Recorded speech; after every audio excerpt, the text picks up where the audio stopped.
Assalomu alaykum hammaga. Mashinasida propani bor yurtdoshlarimiz uchun bitta muammoni aytib o'tamiz hozir. Bunaqa muammo haydab ketayotgan payti ko'proq shunaqa holat bo'ladi. Bu holat xohlagan payti bo'ladi. Mana motor qimirlab ishlayapti, mana stuk bilan ishlayapti. Tekis ishlamayapti, bir tekisda. Endi orqa gulishtirga e'tibor beramiz. Okay.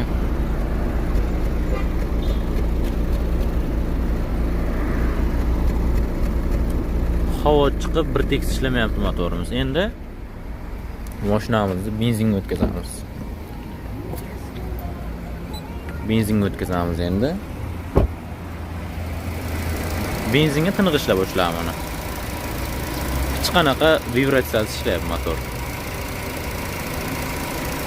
Tiniq ishlayapti. Mashinamizda gaz o'rnatilgan. Propan gaz o'rnatilgan.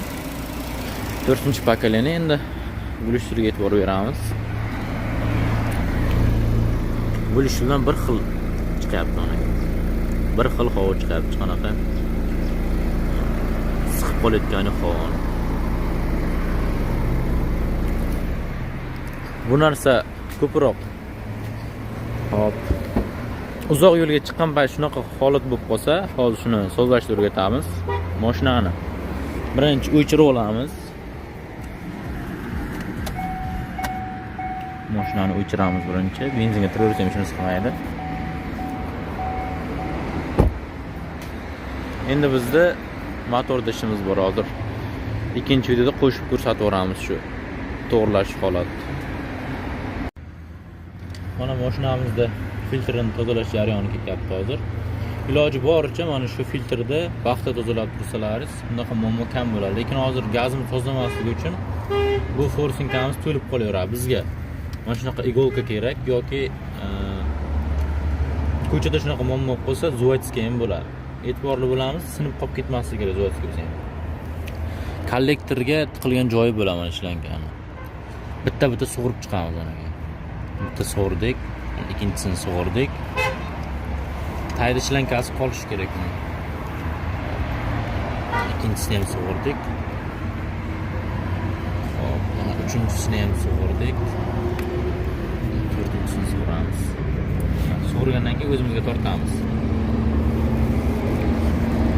tortamiz. Yaxshilab ko'rsatib ber.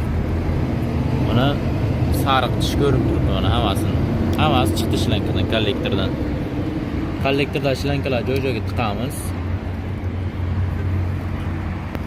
Endi ana shu anaqani olamizda, igolkani olib, mana shu ichiga bir tiqamiz anaga. Pitalib qolgan bo'ladi mana shunday. Mana to'lib qolgan bo'ladi, shuning uchun gaz yaxshi yoqib bera olmaydi bu. Mana bunga ham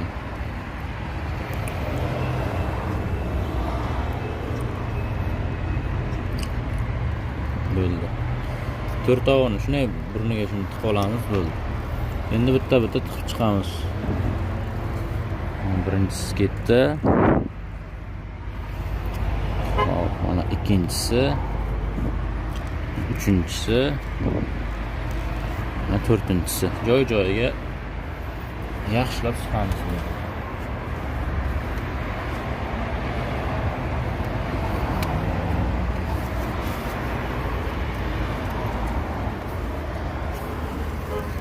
Joyiga yaxshi siqmasa gaz chiqishi mumkin.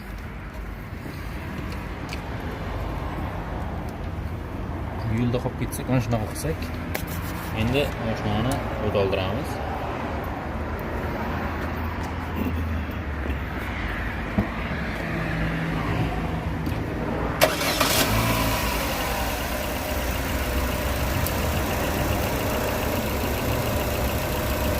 Mashinamiz gazda o'tadi hozir. Hech qanaqa vibratsiya yo'q mashinada. Joy-joyda ishlayapti. Tiniq ishlayapti mana aka. Xuddi benzinda qanday ishlasa shunaqa ishlayapti. Arzimagan narsa, lekin mashinamiz yurmaydi. Mana gazga o'tib turibdi mashinamiz. taxometr ham o'ynamayapti. Bu narsa o'zi ishlamay qolsa, haydab ketgan payti shoperga birdan sezilar. Gaz pedal bosgan payti оборот qaytaraveradi. Qanaqadir silkishlar paydo bo'lib qoladi. Mana gulishtilimiz tiniq ishlayapti. Tiniq havo chiqyapti.